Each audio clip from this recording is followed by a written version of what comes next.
Hello everyone. Now we are going to talk about socialization. So when I say socialization, it has two part. One is adult communication and next is peer communication. तो socialisation में क्या होता है ना कि बहुत सारे बच्चे ऐसे होते हैं कि जो अपनी तरफ से इनिशिएट करते हैं, मतलब इंटेंट टू टॉक है। जो अपनी तरफ से इनिशिएट नहीं कर पाते हैं, मतलब इंटेंट टू टॉक नहीं है। कुछ बच्चे हैं जिनकी कैटेगरी में ये होता है कि हमें बड़े लोगों से तो बात कर लेनी है, लेकिन अपने एज ग्रुप को बिल्कुल अवॉइड करना है, या उनकी कम्युनिकेशन को वो कोप नहीं कर पाते हैं। लेकिन utmost target of socialisation is interacting with peers. अगर हमारा बच्चा अगर पीयर्स के साथ, मतलब अपने एज ग्रुप के बच्चों के साथ इंटरैक्ट नहीं करता है, तो फिर क्या होगा, उसके नुकसान क्या क्या है। So basically they will not be able to learn the observational learning of their age, क्योंकि उनके एज के बच्चे ही ऐसी चीज़ें करेंगे जो उनको सीखनी चाहिए। सो ऑब्जर्वेशनल लर्निंग नहीं आएगी, और अगर ऑब्जर्वेशनल लर्निंग है भी तो कोपिंग नहीं आएगी, कोपिंग है भी तो फिर उसको फंक्शनल नहीं हो पाएगा, वो उसके जो स्किल है या फिर कम्युनिकेशन कह लो या बेसिक मोटर स्किल है। सो हमें ये सारी चीज़ें लर्निंग के लिए बहुत ज़रूरी होती है। मैं बहुत छोटे से एग्जाम्पल से बताती हूँ कि पीयर इंटरेक्शन क्यों ज़रूरी है। हमने आपने जिन लोगों ने भी लाइफ में हमने जो कुछ भी सीखी, सब कुछ हमारे माता पिता ने नहीं सिखाई। Few of the things we have been taught by parents और the elders, 20 or 30% of the things we do by now, and rest all the things we have learned from observation, and from whom, maybe few adults, few youngers, but सबसे ज़्यादा जो हमने सीखा वो अपने peers, मतलब अपने एज ग्रुप के हिसाब वालों से सीखा।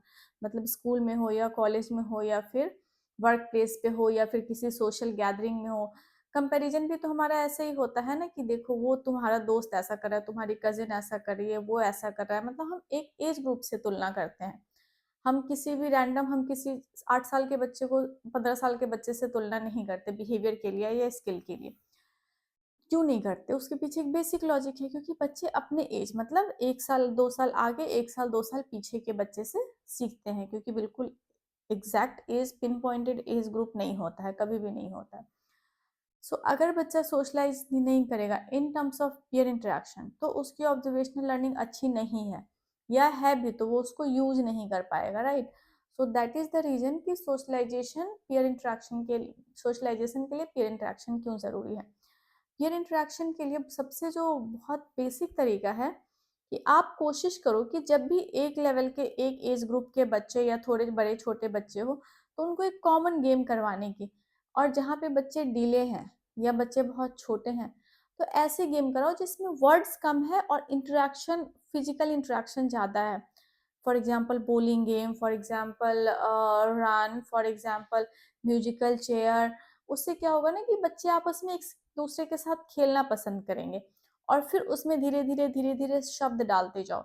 शब्द मतलब what you to do is put some instructions कि तुम्हारी टर्न, अब तुम करो, तुम जीत गए, तुम हार गए। और ये सब इनिशियल लेवल पे क्या होता है कि रेपिटेशन के टर्म में होता है। ग्रेजुअली उसे हम फिर स्पॉन्टेनिटी पे लाते हैं।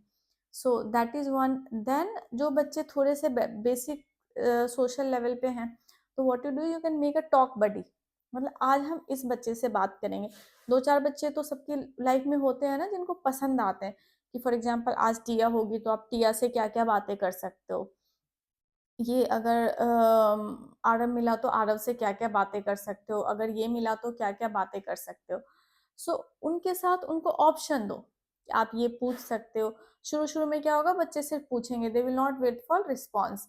Gradually what will happen, they will start responding to others as well, and then they will wait for response. But response आपको सिखाना होगा कि आपने पूछा, तो उसने आंसर किया कि नहीं, जो उसने आंसर किया वो एक्सपेक्टेड था कि नहीं। अगर उसने आंसर नहीं किया तो फिर आपकी कोपिंग मैकेनिज्म क्या होनी चाहिए।